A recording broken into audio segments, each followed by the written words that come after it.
everyone, Mark here at Lone University. Welcome to lesson 68. We're going to have a quick little lesson today talking about some fretting hand warm-ups using the legato technique. Now we've talked about stretching and plucking hand exercises and warm-ups. We haven't talked too much about how to warm up that fretting hand. And before we move on, please check out lesson number 1, the 100-second stretch. Before any warm-up with either hand and before the bass is even in the equation, I always advise that you stretch, and that's a great stretching routine I religiously use. And we've talked about some raking, some string skipping, so let's move to the fretting hand and talk about a warm-up that I religiously use to warm up prior to playing a show, practicing, anything of that nature. And what we're doing is we're basically taking all 4 fingers and we're using different combinations of them and using legato technique, basically giving all of the responsibility for the note volume and everything all to your fretting hand. So legato is basically playing notes without plucking them. So instead of going, I would just go. You'll notice this takes a lot of the same principles out of lesson 29, trill exercises. Before we move on, I want to make sure you've also watched that video. That's the biggest prerequisite to this lesson. Everything we're going to talk about in this lesson is straight off and expanding on that video, building finger strength, independence, and dexterity, which you're going to really need a lot of for what we're about to do. So in that video, we just took 2 finger combinations. There's 6 different combinations between your 4 fingers.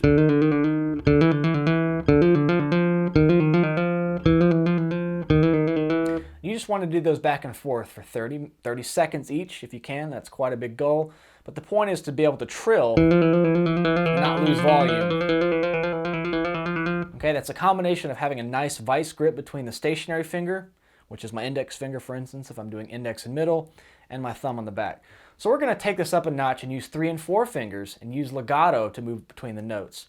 So let's go ahead and start off with the next easiest position, which is index, middle, and pinky. We're going to be here on frets 9, 10, and 12 in the G string, E, F, and G.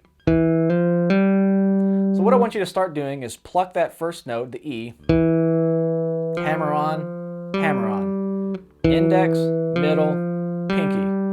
Now, just like the trill exercises, you want to go in verse and keep coming back, and you don't want to lose volume. That's going to take a nice control and a nice balance of relaxation, because you don't want to be tense doing this because it can start cramping really quickly. You want to be relaxed in your formation, but strengthen your fingertips to keep that pull off and that hammer on consistent and the volume consistent. The key here is having a nice strong foundation between the thumb on the back and the stationary finger, which is the index finger. So just go back and forth.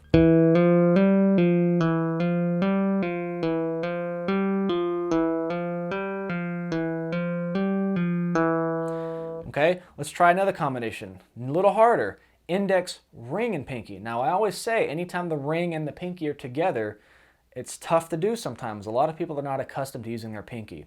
So this one is noticeably harder than this last one we just did. Now we're going to go 9, 11, 12, E, F sharp, G. And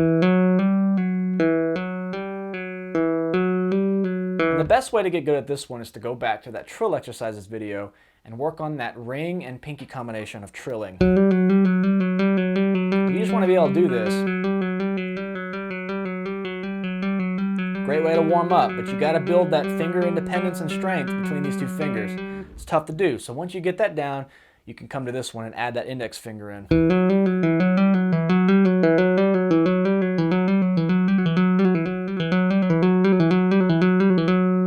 Okay? And once you get comfortable with that, you want to go to all 4. So we're combining those 2 basically and doing all 4 fingers. So it's chromatic. 9, 10, 11, 12, E, F, F sharp, and G.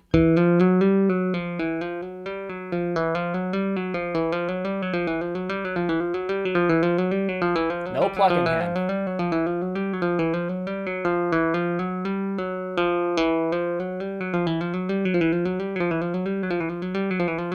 The faster you get, you want to make them even. You don't want it to be like dum vla vla vla. You need to go dugga dugga dugga dugga dugga dugga. Tough to do. And the most advanced application of this is to start moving that around. So if I just took the first few notes of sort of a scale,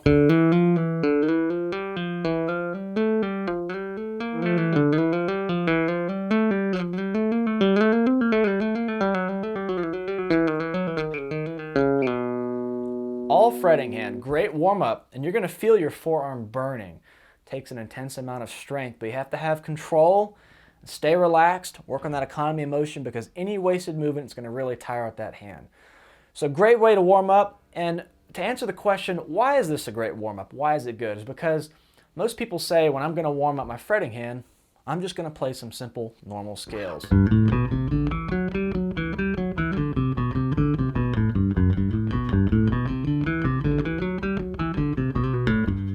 And that's great, but if you have correct fretting hand technique, you'll notice that you don't use a lot of pressure on the fretting hand. You're just lightly pushing down notes. If you have lower action, it's pretty much effortless to fret notes. I'm using hardly any effort to play this scale.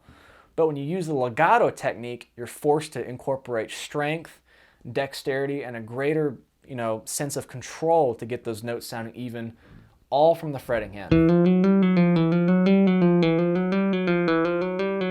So it kind of puts that fretting hand in overdrive. So 3 combinations: middle, index, middle, pinky, tough to say, and then index, ring, and pinky, and then all 4.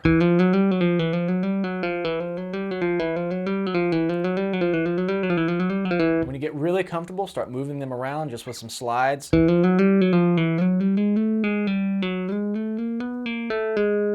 Start maybe with 3 fingers before that.